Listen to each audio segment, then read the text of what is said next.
Hello, and welcome back to the Sober Connection with me, Abi King. I have a guest on today, and their story is amazingly transformational.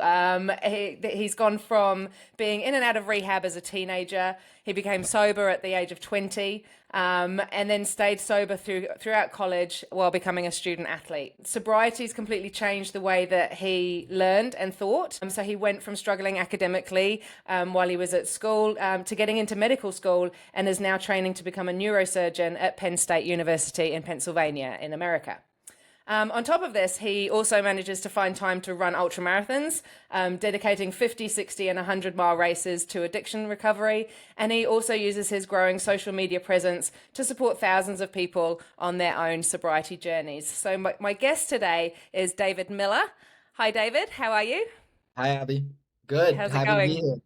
Yeah, It's good, good. We managed to get the time difference sorted, and yeah, it's always quite tricky to get that time difference worked yeah, out. But yeah, yeah, cool that we managed to have a chat though. So yeah. I just always start off. So for anyone meeting you for the first time, how would you introduce yourself to somebody that didn't know who you were? Um, I would just say that I don't drink alcohol. I think that's like a pretty big, I'm pretty open about it, just because it's changed so much of who I am. Not Yeah, only just me, but also everybody around me, my family, everything's completely different because I just removed one thing and everything has changed as a result. Yeah, so that's definitely in there. I'm pretty athletic, I guess. I like to do a lot of running. I like to challenge myself. I like to push myself, whether it's academically, physically, mentally. And I like to I like to help others. I like to share what was my experience and what was given to me and my perspective on things. I like to watch other people get sober and help them through that process and watch their life totally transform just by removing one thing from their life. yeah, yeah. It's pretty cool to watch, right? Yeah. Yeah. So, can you take us back to the beginning? So, what was your relationship like with alcohol as a teenager? So, when did you start? When did you start realizing that it was a problem? Was it just alcohol, or was it other stuff as well, or how was that? Yeah, I started drinking around 16. I had some stuff in my family. I'd seen what alcohol had done to people in my family, which made me pretty aware that I probably shouldn't do it. So that kind of that thought kind of pushed me away from picking up a drink for a good bit before some of my friends because I was just always a little careful with it because I'd seen firsthand what it does. And eventually that thought kind of disappeared, and I was ready to try it. And when I tried it, immediately I knew that it solved problems for me that I didn't even know that I had. Hmm. And I guess like the best way to describe it would be I was carrying all this weight all the time that I didn't even it just felt normal to me. Like I just felt like that was how it was supposed to be.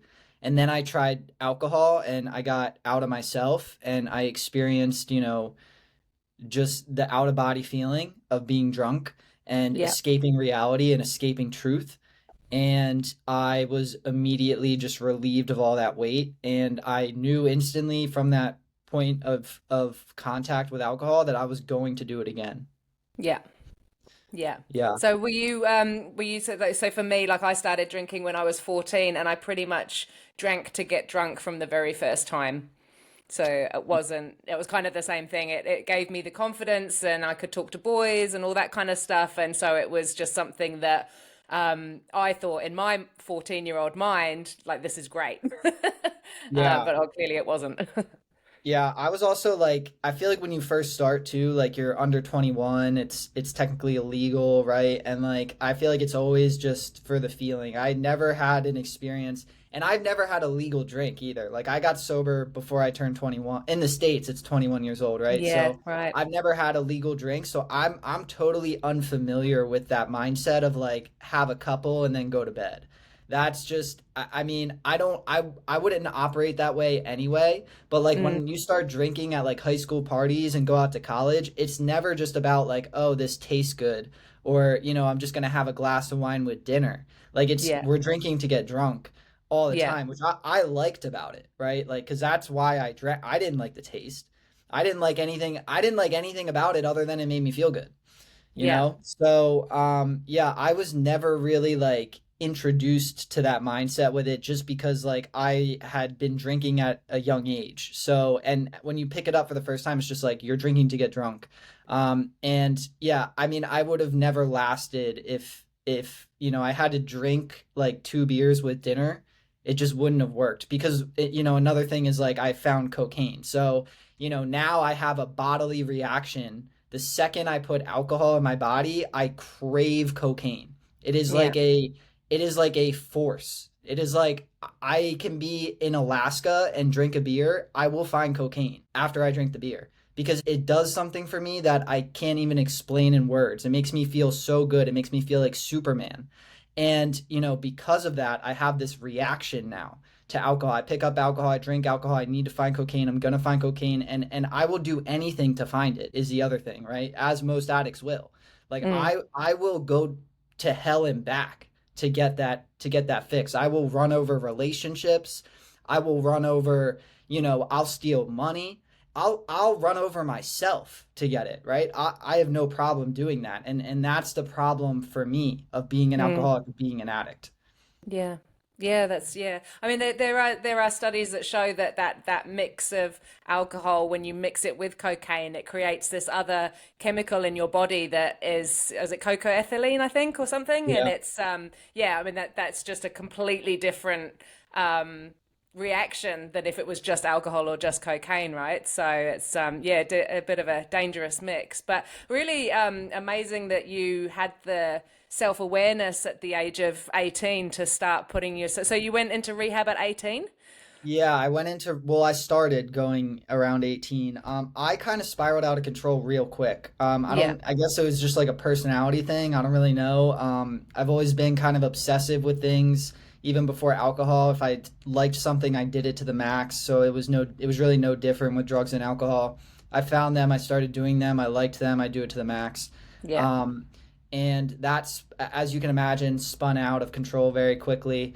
And eventually just got to a point where I was just like, I'm gonna get high for the rest of my life. Like this is Mm. what I like to do. It makes me feel good, and I'm just gonna ride this till the wheels fall off all the way. Yeah. And that would lead me to going like into psych wards. I was up for like 5 days straight, out of my mind, crazy, saying crazy things, involuntary stays in psych wards, going to detox, getting kicked out of my house, burning everything down. So yeah, but like I wouldn't say that I had like the self-awareness to get sober because I went back when I did get sober this time around at I just turned 20 years old. I didn't want to really get sober. Like I was still unsure about it.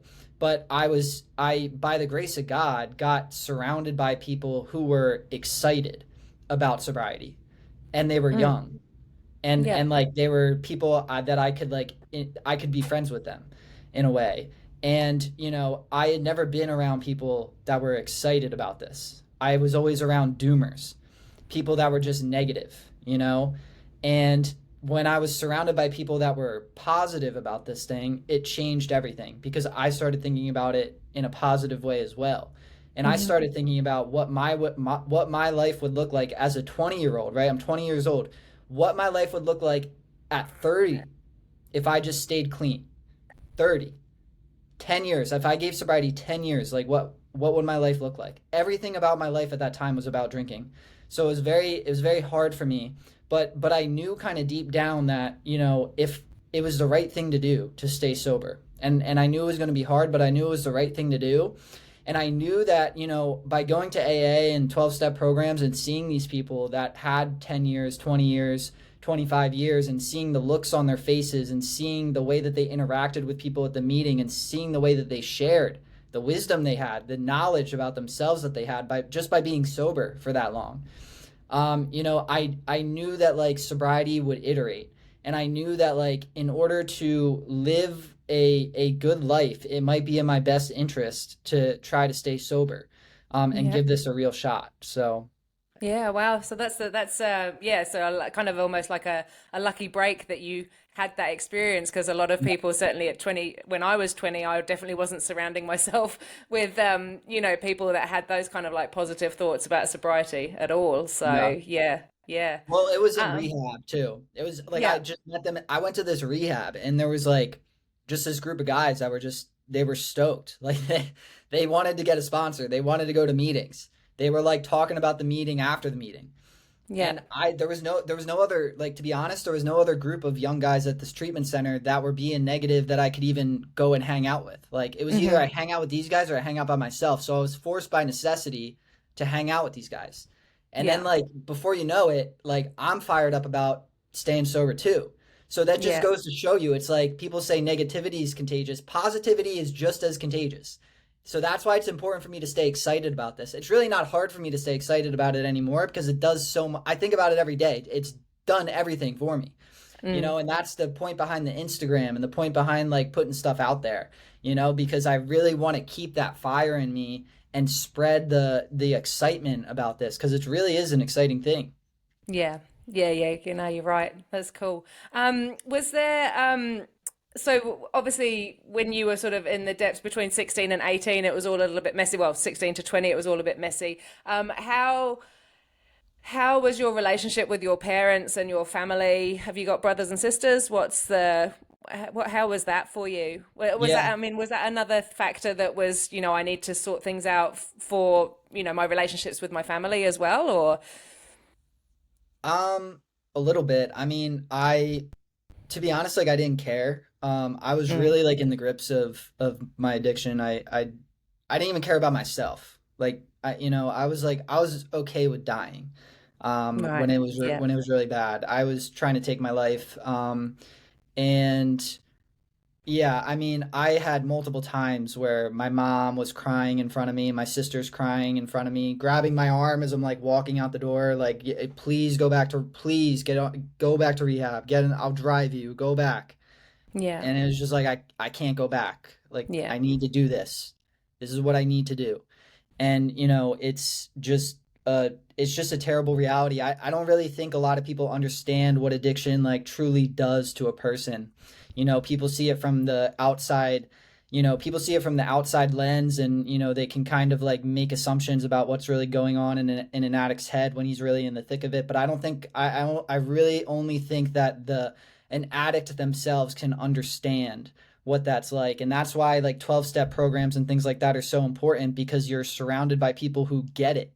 It's Yeah. hard for the normal person to understand this. Yeah. And this is Yeah. what I tell people in my DMs because a lot of people like are in my DMs asking me they're trying to stay sober and they're like, yeah, like my boys, like just like the people that are in my life, like I'm trying to like confide in them and like have them help me out, but like they like it's not. And I'm like, bro, you need somebody who's sober. You need Yeah. to call somebody who's sober. If you're Yeah. trying Who's to been get through it? sober, it's not rocket science. If you're trying to get sober, you need to be around people who are sober. You can't Yeah. be hanging out with the same buddies that you were in college with, getting fucked up with. That's not how this works. This Yeah. is hard. This is very hard to do, especially if you're 20 years old. Like imagine if I was in college trying to get sober with all my boys who are getting fucked up. I'm gonna call my boy and be like, "Yo, I'm struggling trying to stay sober. It's gonna be Thursday night." He's gonna be like, "Oh, what do you mean, bro? I'm at the bar. Come out and drink with me." Yeah. Yeah. You can't have people in your life like that. You Yeah. need people who are on the same path, who get it, who understand how difficult it is. But at the same time, they understand how valuable it is if you can get to the other side. It is Mm. absolutely crucial to have people in your life who are also sober if you're the real deal alcoholic addict, or if you're 20 years old trying to get sober, because I don't care if you're an alcoholic or an addict. If you're 20 years old and you're trying to get sober, it is just as difficult, even if you don't have a predisposition to use, because the normal world tells you that this is what you're supposed to be doing. You're Yeah. supposed to be going out and getting drunk. You're supposed to be going out and, meeting your friends at the bar and getting shit faced. That's what the world tells you you're supposed to do. Yeah. So when you try to go against that, when you go against the grain, it is incredibly difficult. You lose your friends. You lose Yeah. your friends. You lose a part of you. You lose a part of your personality. And it's Mm. lonely. And you need to figure it out. So, there's levels to this, and that was always a big thing for me. Like I needed to be around people who got it, who understood, who I could level with, who I could Yeah. really talk to and be honest with. And they could look me in my eyes and they could be like, "Bro, I've been there." And I Yeah. believed them. I knew they were telling me the truth. Yeah, yeah, and also people to. I think that's why the sober community is so important. Surrounding yourself with other people that get it, but also that will give you a kick up the ass if you need it. Like if you're being Yeah. stupid, they'll be like, "Hey, like sort your shit out," Yeah. and giving. But equally, like when you are struggling and you ask for help, then they're there to give you a virtual hug as well. So it's pretty amazing to have that. But yeah, you're right. Like if society tells you that. I mean, I'm the same. I mean, it's difficult. I can't imagine what it was like for you being the age of 20 because I was in my 40s and it was hard. So, but I could hide myself away. Whereas for you, especially you were at uni, right? So, or Yeah. college and yeah, Yeah. just that sort of those Friday nights that turn into Wednesday nights, it's pretty constant at uni, right? So, Yeah. Yeah. yeah. So how did you cope with that? Like when you got through rehab and then you went to college, right? And yeah, so tell us a little bit about that story. Yeah, this is interesting. So I'm like a year sober, and I end up like I'm like I want to go back to school. And I couldn't really tell you like why I wanted to go back to school because I didn't really want to be a doctor at that point in time. But like I just remember getting sober, and like I would get when it was really hard for me, like the pain and early recovery, like not even addiction, like try just get sober, like self-developing. I would think about just being at like, for whatever reason, being in a college library with like a nice cup of coffee on my desk, my laptop, and I was just doing some work. I don't even know what work, but I was just like studying or whatever in this like big library, dark, and it just gave me so much comfort at night when I was like trying to fall asleep, or like if I was really like having a rough day. And it's interesting because like that's what I feel like sobriety kind of does for you. It shows you like who you are. It gives you direction. It tells you where to go if you're doing it correctly. Yeah. And that's why I ended up going back to college, because that was always like my thought of like serenity was that. And so anyway, I ended up going back, and I had this phase where I wanted to still be like a normal person, just not drinking. So, I'm living with these kids, and I'm going out to bars and parties on Friday, Saturday, and I'm drinking water and Red Bull, and I'm playing flip cup with water, and like, doing all the things and staying up till like 4 in the morning. And eventually, like after a couple months of doing that, it just hit, like it wasn't that I wasn't having fun, but like one night I was up till like 4 a.m. just in our living room in undergrad, and I was just sitting there, and I was just like, what am I doing? Like I just looked around, everybody's drunk and I'm sober. It's 4 a.m. But I was just like, what am I doing? Like I'm sober and I'm just wasting it. Like I'm wasting this gift that I've so Mm. graciously been given at 20 years old. I'm just wasting it. I'm not gonna be hungover tomorrow morning, but I'm basically gonna be hungover because I'm not going to bed until 4:30 in the morning. So I'm Yeah. gonna wake up and be just as behind as everybody else. And I almost had like a mini spiritual experience that night, because from that point forward, I was just like, I'm done wasting this. I suffered too much to just be normal like everybody else and just try to act like I was like okay with living that way. Like Mm. I'm not okay with that. I'm not okay with staying up till 4:30 in the morning, standing around in a club, paying money to get into the club, paying money to drink like, club soda or water or whatever at the bar. Like I'm not okay with that. That's not fun to me. That's Yeah. not fun. My thought of fun back then was when I was using was all delusion. The only reason things were fun to me was because I was getting fucked up. That's why they were fun. So when I Yeah. got sober, I just assumed that going out on the weekends was still going to be fun, because that's what I thought. My idea of fun was a delusion. I matched fun with going out to parties and talking to girls and playing flip cup, even if I wasn't getting drunk. But I quickly realized that when I went and did that and removed the alcohol, the shit's not fun. Like Yeah. it's not fun. It's Yeah. not. But everybody thinks it's fun because everybody's idea of fun as a 20-year-old is totally delusional. The only reason it's fun is because you're getting fucked up. And if you're defining fun as being removed from reality, you're removed from reality when you're drunk. That's not fun. If you need to be fucked up somewhere to have fun, that you're not having fun. You Yeah. should be able to go and do it sober and then it's fun. Right? So I quickly realized that, and from that point forward, I was like, I'm done doing this. Mhm. I straight up, like I said that. I was like, I'm done doing this. And from that point forward, I was like, I am going to just be here for school and nothing else. Yeah. And I locked in and I started getting intentional with my sobriety. I started taking it seriously. I started hitting the books. I started discovering like who I was. I started exploring that idea of like being in the library with my cup of coffee.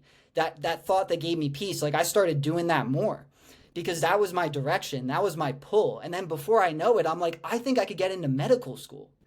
I was like, it might be crazy. It might because I'd never been a good student. Never. I was like learning borderline learning disability, exam scores, back of the class, not showing up to class, and I was just like I just had the idea that like maybe there's more for me out there. Like maybe because I'm sober I can. Maybe Yeah. because I'm sober I can. And I rode that idea like all the way. I rode it all the way to med school. And I just stayed sober and I stacked weekends and I hit the books and I hit the library and I ended up joining the cross country team because I was Yeah. like this shit on the weekend, like going to bars, like it's not for me. I need something else with that's like that's more like it gives me fulfillment. This isn't giving me fulfillment. So I ended up running on the team, met great people on the team, felt fulfilled, felt that feeling of fun that I'd been looking for. Yeah. And had a great time like doing all that because I was like pushing myself, but at the same time, like I had people around me on the team that were also pushing themselves.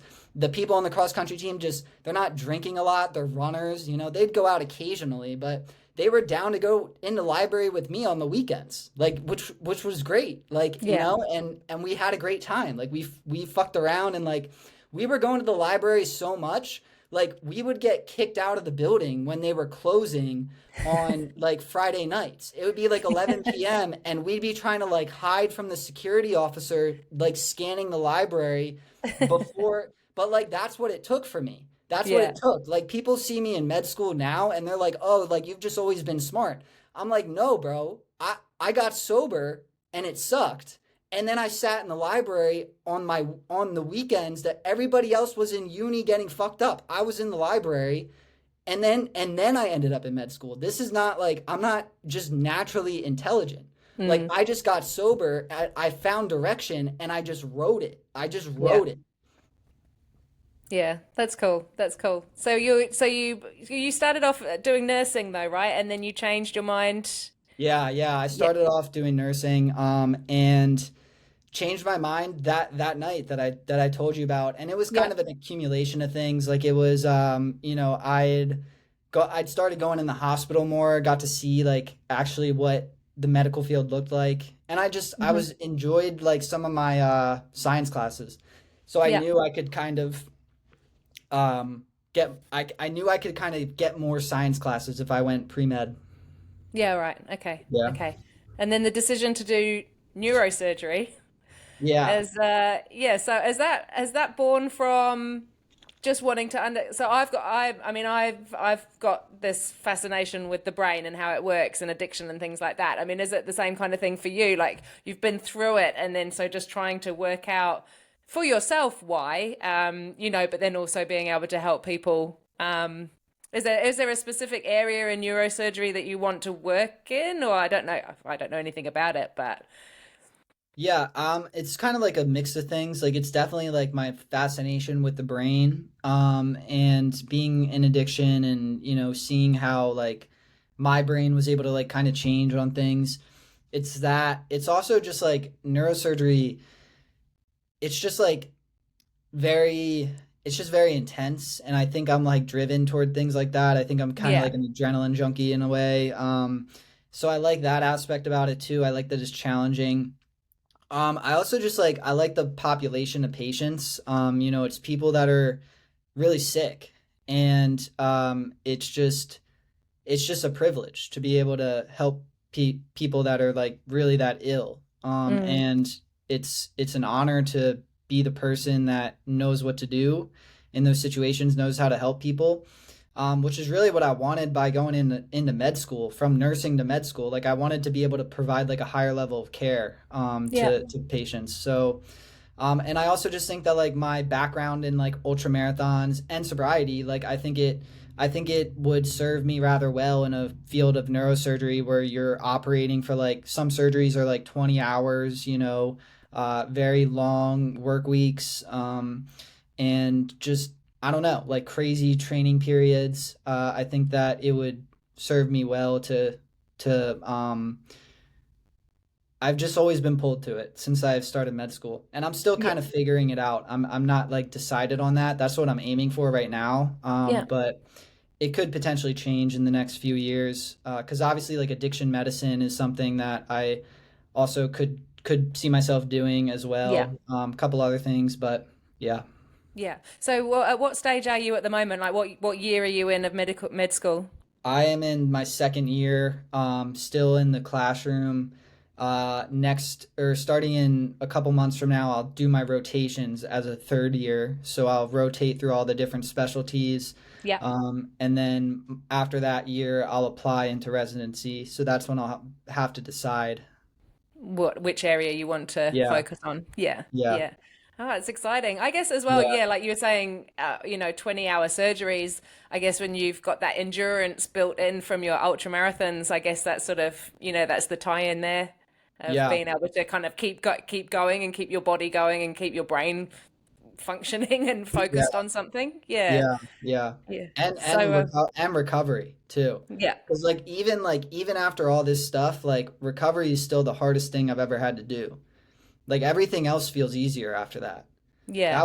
That was like the worst of it for me. I don't know about you, but that first 2 years of staying sober it was hell for me. Yeah.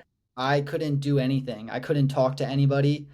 I was anxious. I was constantly like hated myself. I woke up sad every single day and I had no idea who I was. I had no idea how I was going to, you know, go through life without being able to drink. I had no idea how I was going to celebrate my 21st birthday without going out to the bar and drinking with all my friends. Yeah. I had no idea how I was going to talk to a woman and get in a relationship and be interesting enough to have somebody get in a marry me, start a Yeah. family. Yeah. It was hell for me Yeah. because I had to figure all that out and there was no escape. There was no like day off where I could just go to the bar and drink and forget that Yeah. I was dealing with all that. I had to sit with it every single day and I had to be interested in it and I had to study it and I had to write about it and I had to go through the steps and I had to go to AA and talk about it. And it was a very like rough point in my life and it was filled with pain, but I got through it and now everything else feels a little bit lighter. And the worst is over and I'm Yeah. pretty convinced about that. I know that there's still going to be difficult things that come my way, but even when I'm running 100 miles, I always think when I'm on like mile 80 and it's really like starting to suck, my mind, it's just like built into my mind now. I go back, I'm like, this is bad, but it's not as bad as that 6 month mark in recovery. It's Mm. not as bad as that 8 month mark in recovery. It's not Yeah. as bad as that 2 week mark in recovery. Like it could be worse. Yeah, yeah, yeah. That's me. I think for me, I was just so stoked to finally start making progress. Like I took 4 years of quitting, 4 years to quit. So from trying and failing and going back and thinking that it was too hard. So just giving up for a while and then trying again. It's kind of like this constant, but 2 steps forward, 5 steps back for like 4 years. And then so when I did finally start hitting some big numbers. Like I remember getting past 80 days and that was the most I'd ever done. And my 80 days, I was building momentum. And so that was really cool for me. Like that first year, I actually really enjoyed it because I was hitting these milestones and I was, Yeah. getting to 100 days and then, all these different things were happening. And then I guess the second year, I actually left my marriage. So that was a whole another bunch of stuff that was going on. So yeah, my sobriety was like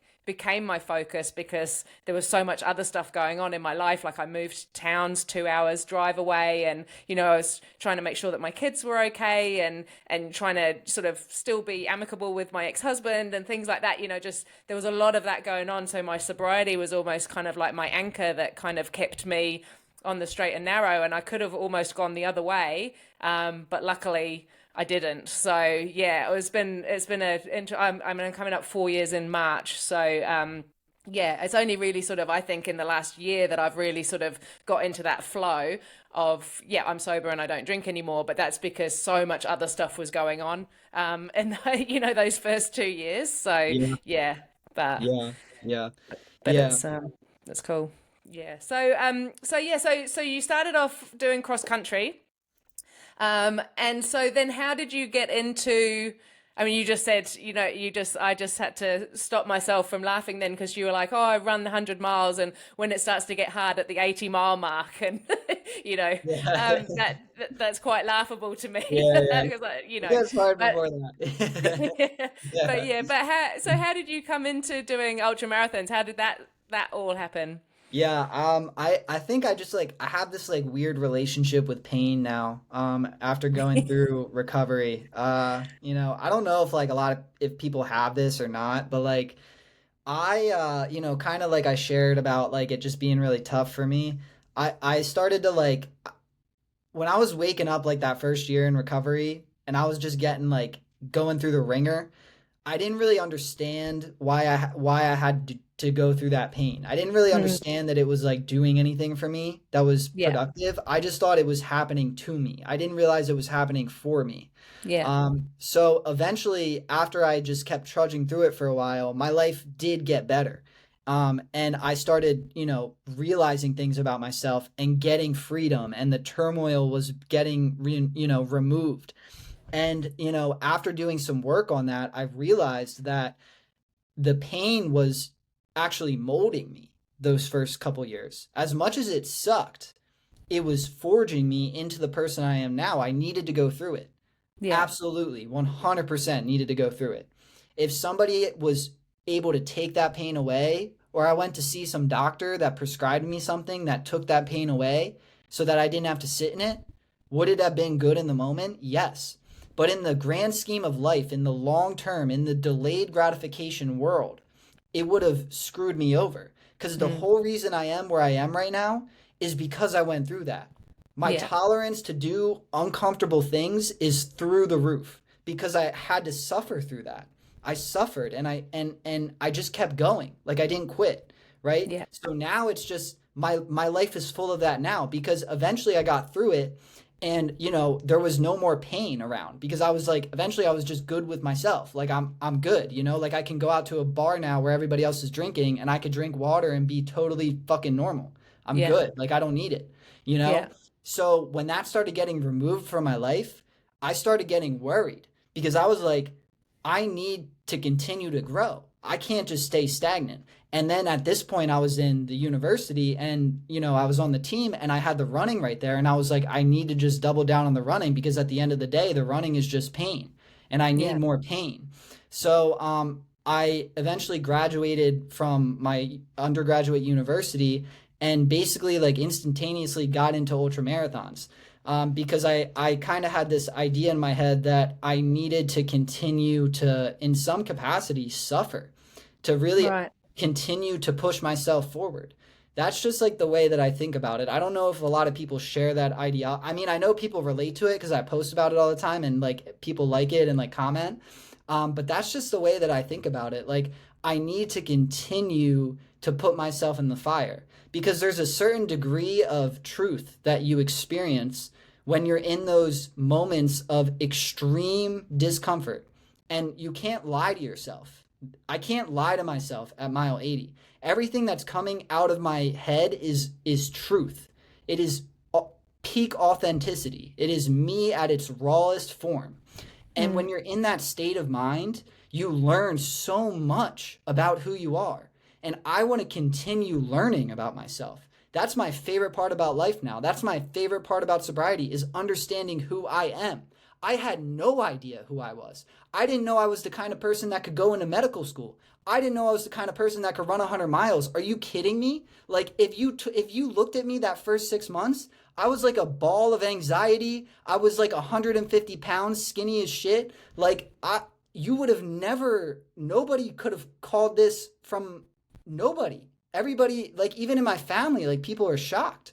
But Yeah. it's just like I had no idea who I was. The only reason I've been able to self-discover is because I got sober. Being sober, it removes all the noise. There's so much noise in today. Yeah. Maybe there's not in New Zealand. I need to go there because I don't think there's a lot of noise there. But in the States, Oh, there is, there's there is, but there's so much noise here. Like, yeah. there's so much distractions, and there's so much like, oh, like who's in your friend group? What are you guys doing tonight? Like, it's just like it's crazy. There's so much noise, so Yeah. much distractions from what actually matters. People don't understand what actually matters. What actually matters is discovering who the fuck you are. And you're not going to do that by going out and getting drunk every weekend. It's not going to happen. It Yeah. didn't happen for me that way. I needed to remove alcohol. Alcohol it's a spiritual toxin. It removes you from understanding who you are at your core, right? So that's what I really like to do is explore who I am and continue to grow and continue to find out like what I'm capable of. And ultras are just like the perfect avenue for that. And they also in a way they mirror the journey of recovery for me. They mirror like it's very similar. It's just like there's ups, there's downs, there's parts that feel impossible to overcome, there's Yeah. parts that you feel great, there's parts you feel shitty. You ride this emotional roller coaster. You experience so much emotions in the span of running 100 miles. It's crazy. It's like a 5-year experience. Cuz think about it. The only thing that really makes you grow in the grand scheme of things is just experience. You're just experiencing life. It's just going through your eyes and your ears, and it's going through an experience filter, and you're breaking up the experience and you're thinking about it and you're learning about it, and then boom, 10 years later you're a different person because you've experienced stuff. In ultra, you just get experience in high definition at an accelerated rate. I'm going through so many emotions when I'm running 100 miles that it would take the normal person that was just going through life like la-di-da, it would take them 5 years to Yeah. feel the amount of emotions that I feel in 24 hours running an ultra marathon, not sleeping. So by the time I crossed the finish line, I feel like I just lived like 5 years because I just experienced so much raw emotion. So that's another cool feeling about it. Cause then you finish and you're just like, holy shit, like I need to like sit down for 2 days and just like think about what just happened and really And like digest decompress. all that. Yeah. Yeah, yeah. No, that's cool. That's such an interesting way of thinking about it. I know before we hit record, I randomly did a half marathon at the weekend, and I've only ever done one previously, and that was last May. And I did all right when I trained. Me and my friends trained for like a few months, and I did all right. It wasn't amazing, but it was okay. I got it done. And then on Friday, I booked a ticket for this half marathon that was happening on Saturday. So I had I think 12 hours to prepare for it. And yeah, did it at 6 in the morning. I was lying in bed at 5 in the morning on Saturday, and it was pissing it down with rain. And I Oh was like, no. oh, what have I done? But I got up and the rain stopped, and it was good. And it was, but I love that. I love what you just said about how, you go through all that range of emotions and the ups and the downs, and, you're just thinking negatively and then thinking positively, and you cross the finish line, and it's like, oh, that release. And it's, yeah, really cool. But a lot of my friends they're just starting ultra marathons. I think the first one that they're doing is in February. Nice. And there's a bunch of them. I think it's 60 Ks, which I'm not sure what that is in miles. But yeah, they're all sort of training for that. So yeah, Nice. I don't know if I'm ready to do an ultra marathon just yet. I think I'll Well, you just will be. You will be. yeah. Who knows? I feel like it happens to all sober people. Yeah, yeah, yeah, yeah. You start running ultras. It's like our midlife crisis. Yeah, yeah. So you dedicate a lot of your races to addiction recovery. So what is that? Obviously, that's got quite a personal a personal meaning for you. But yeah, is that why you do it, for yourself, or is it for to just support all the other people out there? I've lost a lot of friends in addiction, from overdoses. So I think that it's just a way for me to use my, I don't want to call it like a talent, but just something that I like to do, to kind of raise awareness. I feel like ultras are like, if you tell somebody that you're running like 100 miles, they're like, oh my gosh. Yeah. So it's just like an easy way to kind of get people to, just it catches people's attention, and then they read about the cause and they're like, oh, this is nice, I'll donate. So yeah, it's mostly for that. And then it's also that, like I said, the journey of an ultra marathon really mirrors the journey in recovery. And I'd never run an ultra marathon and don't think about my journey in recovery. Like it's always like I'm always spending a lot of time thinking about, wow, like, 7 years ago I was this, I was that, the pain was this, and kind of just like really thinking about my experience and, comparing it to how I feel in the race. But, like I said too, like I do the ultra marathons also like for myself, because it really is it just provides you with such like a wicked set of skills that really correlate over into everything else in life. It Mm. teaches you also to like not like not to give your emotions like that much power over you, because if you run 100 miles, you are going to want to quit at least 50 times before you cross Yeah. the finish line. Like Yeah. if you don't, you're like some sort of like anomaly. So what happens is, if you finish, you've just ignored those negative feelings all the way to the finish line. That's how you finished. Yeah. So what happens now is, when I'm not running an ultra marathon and I wake up on a random Monday morning and I'm sad for whatever reason, I'm just like, I don't really care that I'm sad. I'm going to get out of bed and do what I need to do anyway. I'm going to get out of bed and do my flashcards. I'm going to get out of bed and run my 8 miles in the rain. You know what I mean? It just like, it trains you to not pay any attention to how you feel in the current moment, and to just do what needs to be done. I Yeah. need to wake up tomorrow and do my flashcards before I go to class. It doesn't matter if I wake up and I'm upset and I'm sad about something, or I feel depressed. It doesn't matter. I just do it anyway. It's Yeah. the work is going to get done anyway. That's Yeah. and that's really a powerful mindset to have, especially for a sober person. As you go through life, it's very correlational. Yeah. So that's discipline though, right? That's Yeah, yeah, yeah. true. Yeah, Yeah. yep. Yeah, no, that's cool. So I've been following you for a while since we've been in touch, and I think one of the things that is pretty cool is that you post some pretty powerful quotes on your Instagram. So I picked a few out of your page, and I just thought that maybe you would like to tell us the stories or the lessons that you've learned from them. So I've got three here that I wanted to pick out. So the first one is, most people aren't addicted to alcohol; they're addicted to avoidance. Yeah. So I think we both know that alcohol is but a symptom of this. Yeah. If our problem was just drinking, then, I would have stopped drinking and my life would have instantly became better. But there Mm. was a lot more that needed to be done for me than just stop drinking. There was a reason that I drank. I drank because something was wrong. I had a me problem. I didn't have a drug and alcohol problem. I had a me problem. There was something wrong with the way I was thinking, with my perspective of who I was. So I needed to figure that out. The only reason I was drinking was because I didn't want to figure that out. Yeah. I was malfunctioning from an internal position.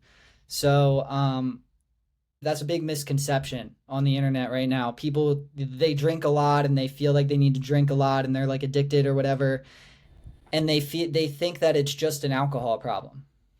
And you come to realize very quickly that it's not, because you stop Mm. drinking for a week and you're like going psycho in your head, and you're like, wow, I really need to get I really need to get some help. So Yeah. I still that's have all those normal. problems. Yeah, that's normal. If Yeah. anybody's going through that, that's normal. Like, you're in the Yeah. right spot if that's happening. But yeah, it's a lot of it is, for me at least, was avoidance. It wasn't real. It was drinking was a symptom. Yeah. Yeah, definitely. The next one is, never apologize for posting your sobriety. Remember that people still flex getting drunk every weekend and the world deserves better. Yeah, this is like a big thing that I kind of had to combat with when I was making that page because I feel like a lot of sobriety is traditionally anonymous. There's stigma around it. People Yeah. don't want people to know they're sober. I don't, I've probably said Alcoholics Anonymous on this talk a couple times now. People probably get upset about that. Um, I'm just like, I'm not interested in gatekeeping the solution. I'm interested in showing people what this is about. I think there's, like we're saying, the misconceptions about, this being a drinking problem. I think that this has nothing to do with not with just not drinking. This has nothing to do with just staying sober till midnight. This has nothing to do with just filling your time so you don't think about alcohol. This is Hmm. all about like discovering who you are at your core, discovering what you're capable of, and living a life beyond your wildest dreams. So, I had this internal combat with myself for a while because I was like, I don't want to like make people uncomfortable and post about my sobriety and like make myself look a certain way. But this has changed my life, and I'm excited about it and I'm passionate about it. And I'm gonna show people that this is what I do, and as a result, this is what my life looks like. And I'm gonna put it out there so that the 20-year-olds that I was 6 years ago can come across my page and be like, what? There's another way to live. There's Hmm. another way to feel happy that doesn't Yeah. involve putting anything in your body. Yeah. Seriously, there's a way to wake up excited every single day and you don't have to put anything in your body to feel that way. That's sobriety. That's Yeah. what sobriety can do to you. So yeah, I'm like, people still like get in my comments about this and they're like, oh, like you shouldn't be like talking about this online, but I just I it just it it's a it just doesn't sit right with me because I just feel like we shouldn't like gatekeep the solution. I feel like we should make this accessible for people.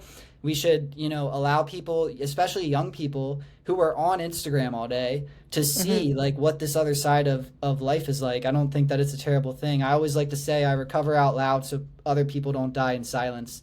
Had a lot of Yeah. people die from this. And I'm interested in sharing the wealth. I don't want to like be anonymous about it, and I don't want to like stigmatize it. I'm just I'm not afraid to show people that I'm in recovery. I'm not Yeah. afraid that it doesn't. I don't know. Like it's the best thing that ever happened to me. I don't Yeah. really understand people that have like a judgment about it. I'm a very open book about it, and I have no problem telling people that yeah, I used to have a problem and I'm 6 years sober now. Yeah, yeah, that's cool. I think I know when I was first starting out and I started leaning on the sober community because I was in a small town in New Zealand, and so I didn't have a real life community that was supporting me, and AA was too far away for me to go. It was like an hour's drive there and back. And I was just, I ended up sort of just kind of leaning on the sober community online. And it was really cool. I always look back now and think that I was so focused on all the help that I could get from online, from people like you and like me now, who were just saying how amazing this is, and we can support you. And like I was saying before, help you in your if you're struggling and things like that. I leaned on that so heavily, and then now it's really cool to see that it's kind of come full circle, that I'm now helping people that are back where I was, 4 years ago. And so it's yeah, you can have this really dark thing that was causing me a lot of shame and anxiety and embarrassment, and I hated myself. But this thing that created that, and now I'm actually able to show that what it's like on the other side. And I think a lot of people, there's that we're not showing off when we're talking about our sobriety. We're actually just showing other people that this is the possibility when you stop drinking, like there is a better way. But it's not that we're sort of showing off like, oh, look at me over here being all amazing. It's like you could have this too, so it's a really cool thing. But yeah, last one. So this is a bit of a longer one, but stop trying to protect your sobriety from the world. Let the world feel it. Take it everywhere, into the noise, the bars, the college, the heartbreak, the negativity. Sobriety that hides is half alive. It needs air. It needs to be seen. It needs to dominate. Give it what it needs. Bring your sobriety to the world, not the world to your sobriety. Yeah. That one like makes me really happy. Like I I just feel like that took me like a couple years to like come out of me. I do a lot of journaling and like reflection, and a lot of those posts are just like ideas from my journal that I've just been playing with for a while. And that one took a lot because it was just something that, like we were talking about, I was just always shy about. And I thought it was like something that was always going to define me and something that I was always going to have to hide from people. And, I was around men who allowed me to like gain the courage to just own it. Like To own it. I own it. Yeah. I talk about it in everything, that every application, every scholarship that I write, I talk about it. I share it with people online. And, I really feel like when I started doing that, it gave my sobriety this like different kind of power. It amplified it in every single way. And it just allowed it to like, it just gave me so much serenity around it. And it just really took me to like another level. So yeah, that's kind of where that one came from. And I don't know. What do you think about that one? I feel like you might relate to it with like your whole podcasting thing and stuff like that. Yeah, yeah. I think, well, it kind of relates back to the previous quote of, just not being shy to just be loud and proud about it, really. It's I Yeah. think when you've gone through something that is so hard for a lot of us, it's really hard to go from daily drinking to not. And it did take a long time for me, but that transition and the life that I've created, I mean, it is something to be proud of. It's yeah, I'm a success story, and I'm really proud of that. And your story is incredible. It's been really cool talking to you about it. But yeah, I think it's I had somebody DM me yesterday, and she's actually 19 months sober, but has never posted about her sobriety. And I just sort of said, just do it, because you don't know who's watching and you don't know who's listening. And even if we just change one person's life, like that's amazing. Like, you've changed a person's life. Yeah. It's really cool. So I think there shouldn't be any shame in. I certainly don't feel any shame talking about the things that I used to get up to when I was drinking, because that's not me now. It's that was me, and I was struggling with demons and things that I was avoiding. I was drinking to avoid, but I've got through that now, and it's yeah, I'm super proud. So yeah, why wouldn't you be loud about it? Yeah, and I think that like as like alcoholics and addicts, like I feel like we all have like a creative side to us a lot of times, whether it's like in music or whatever. And like I feel like a lot of my creative desires are like, like this podcast for you is like a creative outlet, right? It's like an art form. Everything that Yeah, you post on your social is like an art form. And being open and vulnerable about, sobriety in itself is kind of like an art. It's an artsy way of living life, and being able to display that and create like ways to envelope it and show it to people, and being able to post about it, and really having like no filter and just expressing yourself is a big part of, I don't even want to say like my sobriety, but just like who I am as a person. Like if I mm, don't if I go like 7 days without posting, like probably similar to you, if you go like a month or so without doing a podcast, like you probably feel like, I need to like, I need to like continue to express, yeah, and that's what that page really does for me. It just allows me to like be creative and to have an idea in my head and bring it to life in some sort of like video format or written format and share it with people. It's really not even about like how much like engagement it gets, how many likes it gets. It's not about that. It's just about me kind of like expressing myself on some sort of medium, and it yeah, feels so good. And for a while in my sobriety, I was scared to do that. I was scared to put stuff out there. I was scared what people were going to think of me. I was listening to the noise. I was listening to the noise. And I started slowly and kind of got more and more vulnerable and opened up more. And yeah, it's been great. And if I seriously, like if I go like 7 days without putting something out into the world, like I feel it. I'm like, I need to express. yeah, yeah, Yeah. yeah. No, that's cool. What type of people do you reckon resonate the most with your message? I think it's like younger people Yeah, mostly. People that are like, they're just sick of like doing the normal thing. They're sick of going to the university, and you guys call it uni. I think that's so fun. I'm like, I almost wanted to call it uni, but I like don't want to like, I think I might like start using that. Nobody's saying that over here. They're sick of going to uni, and They're sick of going out every weekend and waking up and feeling like shit and like Yeah. just, graduating with a degree that they don't really want. Yeah. Graduating with a degree that they didn't really do much work for. They Yeah. they they really like they want to live another way. They want to find another way to feel good. They want to push themselves. They want to be athletic. They want to be like a good dude. Yeah. Like they want to like when you're like doing something you're not supposed to do. Like at a conscious level, right? Like I'm a big believer that everything I feel, I'm supposed to feel. Every emotion that enters my mind is pushing me in some sort of direction, right? Like if I drink alcohol and I wake up the next day and I feel physically ill, physically hungover, clearly I shouldn't put that in my body. Yeah. If I have some guilt and shame associated with drinking, I probably shouldn't do it again, right? If I lie to somebody, if I mistreat somebody, I leave the encounter and I think to myself like I probably shouldn't have done that, right? It's the same thing Yeah. with another big thing I see online too is this pornography thing. Pornography is another huge thing. Like, I probably shouldn't be watching porn, right? Like it's not like this crazy thing. It's just like just listen to like what yourself is telling you and Mm. journal it, study it, and then take action and don't do the things that make you feel like shit. And I think a lot of 20-year-olds are kind of like stuck in that cycle. And they see my page and don't get me wrong, like I'm not perfect. Like there's things that I still get those feelings about things I do. I am not perfect. I am the furthest from it. But I try.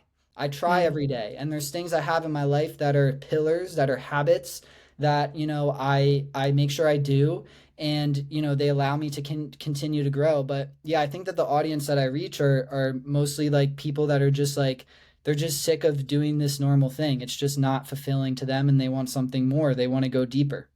Yeah.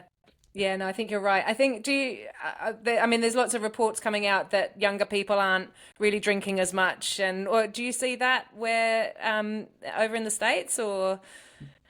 I see the stats. To be honest, like I don't really see it like at a like in real time. I'm sure that I see it online more, I'd Hmm. say. But like I don't see it like for example, like I'm at med school, but like everybody at med school, like it's pretty standard like university here, right? So Yeah. it's like people are still doing their thing. I see it more so online, I would say. I see people like putting themselves out there online, training for races, doing the sober thing. And I think it's great. I think it's great. I think it is happening in some capacity. I think people are just waking up. There's a lot of new research coming out about alcohol too. Like it's literally a carcinogen. It's a class 1 carcinogen, Yeah. Yeah. and it's like it's not good for you, right? And Mm. it's just like we were talking before this. It's like you just signed up for a half marathon and just ran it off no training. And like the fact that you're sober allows you, it just gives your body such a better opportunity to, heal. Yeah. And when you treat it right. Yeah. And that's not even considering the spiritual aspect of this. I'm not sure if you've seen the root word of alcohol, al cool, comes from Yeah. an Arabic, yeah. So I don't know, like it makes me excited because I think that it's, times are changing, and yeah, I think that a lot of people are just like they want to do things that actually are meaningful. Yeah, yeah, yeah. Just explain, just in case I know what that is, but just explain to any listeners that don't know what you were about to say about the Yeah, alcohol. sorry, I should have finished that. So the root word alcohol comes from an Arabic term, al-kul, which is body eating spirit. So, the root of which alcohol was named after comes from it translates to body eating spirit. Mm. So that's another way another way to look at alcohol. Enough Um, said, really, eh? Enough said. I mean, it's honestly like too. It's like, when you cut yourself? Like, what do you put on your wound when you cut yourself? Yeah, You put ethanol on your wound. You put yeah, ethanol. If somebody comes into the ED and I'm the physician and they got a huge laceration on their shoulder, the first thing I'm doing is pouring alcohol all in the wound. Why am I doing that? Because it's literally going to kill everything that's about to yeah, enter the body. It's toxic. It yeah, kills all the bacteria, all the fungus, all the viruses. It kills them so that I can then patch up the wound and fix it up for the patient, and the patient's not going to get some huge infection on their arm. That's like the first thing that you learn in medicine is that. So Yeah. it's like just think about like the things that you use alcohol for. It's in mouthwash. Why is it in mouthwash? Again, to kill bacteria. You know what I Yeah. mean? It's in hand sanitizer. Why is it in hand sanitizer? To kill bacteria, to kill viruses, to make it so that you don't get sick, you know? So it's like, but then it's like people forget that when they go out to a bar and they literally pay like $25 for a drink. It's like, bro, you're paying money for poison, you Yeah. know? Yeah. Yeah, no, it's crazy. But yeah, like, so, yeah, the alcohol industry has got a lot to answer for, unfortunately. So they're very, I very heard good at marketing. Yeah, I heard that they're like putting like in Ireland or something, like they have to put like black boxes on alcohol. Have you heard that? No, but I think in Australia they're going to start doing like they do with the cigarettes. They're going to, the That's cigarette what I'm packets, talking they about. started Yeah. putting like the lungs and things that they've taken out of smokers' bodies, but they're going to start doing that with booze, I think, over in Aussie. So we'll see how that goes. But yeah, I mean, yeah, I think times are definitely changing, and you're right. Like a lot of people are wanting that sort of, a healthier lifestyle, and I think there's more awareness now around, the carcinogenic properties and Yeah. the cancers, the links with cancer and things like that. But it's still just so ingrained in society. I know it is here, and in the UK.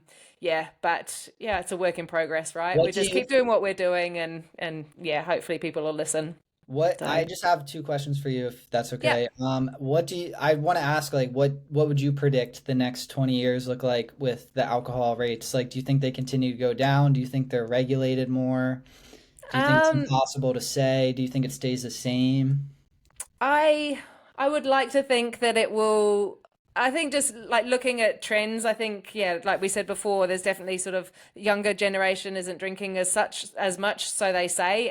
But like you said, I don't have the sort of real life visuals to see that. It's literally just what you read in the news. But I'd like to think that it will sort of be the same as how we treat cigarettes now. Like I don't know anybody that smokes now, but then vaping is really big now. So Yeah. it's kind Yeah. of, is it going to be replaced with something else? I don't know, but yeah, I'd like to think that it will be sort of treated like the way we treat cigarettes in a few years' time, but I don't know. I mean, the amount of money that the government makes on tax, they're not going to let go of that anytime soon. So Yeah. yeah, who Yeah. knows? Also, I wanted to ask, I think it was a good question. Like, I'm curious what your audience specifically looks like, and then I'm also curious what your biggest like takeaway has been from, starting to get vulnerable about your sobriety, putting it online, having people on the podcast, sharing and getting vulnerable with the world. I'm curious like what your biggest like takeaway or like piece of like knowledge from all that is. Okay, so I think the most people, so I've got two different pages. So I've got my sobriety page, which has kind of become a bit of a coaching page now, but that was the one that I started at around 80 days, and it was just to keep myself accountable because, like I said, that 80 days was the most I'd ever done.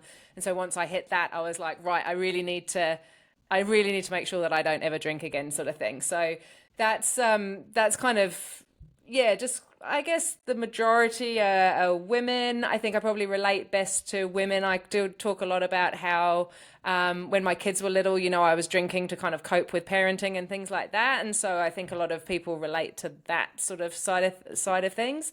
As for the podcast, it's a really broad mix of people, and I guess the guests that I've had on have been a mixture of sober influencers, people that I've looked up to for my whole journey, which has been really cool to interview them and meet them. But then I've also had, I had my mate we've known each other since we were 11, and he went through rehab and things. And so that was a really good one. And then I've also got people that I know from my life now that I've interviewed. And I think it just seems to be my biggest takeaway is that nobody regrets getting sober. That's the biggest takeaway, I'd say. Like everybody is just a million times happier than they were. Obviously, we've all kind of gone through, even though our experiences have been different, it's all kind of been the same. Like we've all kind of reached a point whether it was a rock bottom moment or not, as just we've just realized that it's not serving us anymore, and then that journey but out of it, and into a life of sobriety, which like I said, nobody regrets getting sober. They just mostly just wish that they'd done it sooner. Mm, Yeah.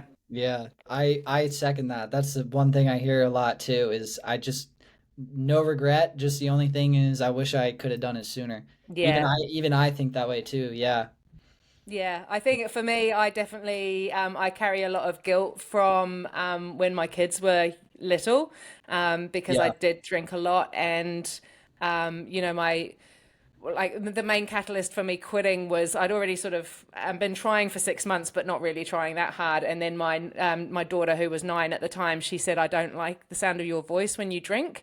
And I got drunk that night to process what she'd Mm, said, and then yeah. I filmed myself, and it's actually on my Instagram page, Really? on my Level Up Sobriety. I Wow. filmed myself just saying, "I don't want this. I don't want to be this mum. I need help."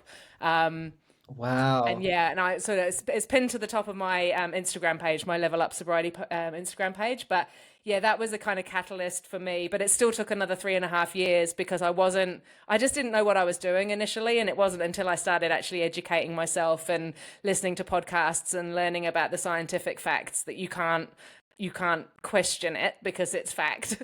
Yeah. That's when I started really making progress. But yeah, it's I wish that I hadn't been like that when they were little, because Yeah. I rushed their childhood. I rushed getting them to bed so that I could sit on the couch and drink wine by Yeah. myself, which is just it's just so sad, Yeah. like, yeah, breaks my heart. It gives me goosebumps, but yeah, hey, it's okay. We've made amends. Yeah, So yeah. I was gonna say, like, I have similar, not kids, but I have similar things in my life where I'm like, I was just making the same like sacrifices just so I could get drunk or high, and it's just, yeah. yeah. So I relate. Yeah. But that's the power of addiction though, right? It's yeah, it takes away, I mean, it just makes you selfish. You just focus on that one thing, and everything else around you, even your kids, stop being a priority, and it's just, yeah, it's pretty shit. Yeah, yeah, But yeah. yeah, But how can people reach you? Let us know. I'll pop all your details in the show notes, yeah. but just pop your details on here. Yeah, yeah. So I'm on Instagram. I'm pretty active on there. That's like my biggest platform. So you Yeah. can find like all my other links to different socials on there. But it's at David period Millar, Millar period mindset on Instagram. Just posting sobriety stuff, posting medical school stuff, ultramarathon stuff, and kind of just tying all that stuff together to, Yeah. the best of my ability, and Yeah. getting vulnerable on there and just trying to share the message of hope.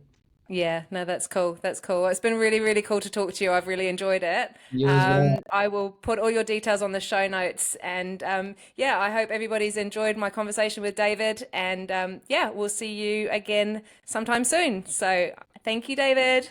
Thank you.